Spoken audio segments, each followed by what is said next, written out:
समलैंगिक विवाह को मान्यता देने की मांग सुप्रीम कोर्ट ने ठुकरा दी है। उच्चतम न्यायालय की 5 जजों की संविधान पीठ ने 3-2 से फैसला सुनाते हुए कहा कि समलैंगिक शादियों को कानूनी मान्यता नहीं दी जा सकती है। ये विधायिकी के अधिकार के क्षेत्र में आता है और न्यायालय इसमें दखल नहीं दे सकता।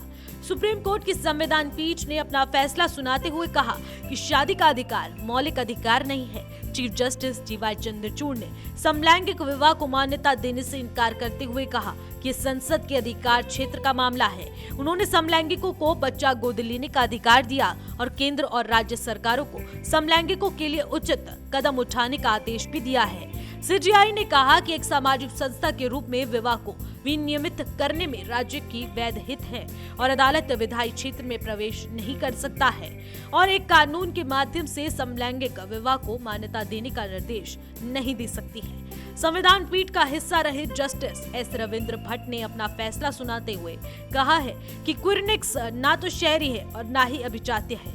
हालांकि उन्होंने मुख्य न्यायाधीश द्वारा जारी किए गए निर्देशों से असहमति जताई। जस्टिस रविंद्र भट्ट ने अपने आगे फैसले में कहा है कि जिस तरीके से सरकार को इस मसले पर कानून बनाना चाहिए ताकि समलैंगिकों को सामाजिक और कानूनी मान्यता मिल सके। CJI ने केंद्र सरकार को एक कमेटी बनाने का भी निर्देश दिया।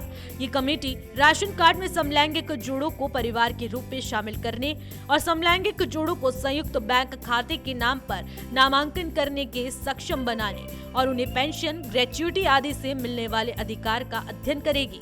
CJI ने कहा है कि अदालत केवल कानून की व्याख्या कर सकती है, कानून नहीं बना सकती। उन्होंने कहा अगर अदालत LGBTQIA+ समुदाय के सदस्यों को विवाह का अधिकार देने के लिए विशेष विवाह अधिनियम की धारा 4 को पढ़ती है या इसमें कुछ शब्द जोड़ती है तो ये विधायी क्षेत्र में प्रवेश कर जाएगा।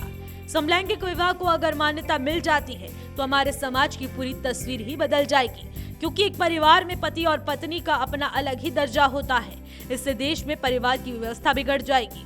यही वजह है कि कई स्तर पर इसका विरोध हो रहा है। केंद्र सरकार से लेकर राष्ट्रीय बाल अधिकार संरक्षण आयोग और सामाजिक संगठनों ने इसका विरोध शुरू कर दिया है। Bureau report AMV network.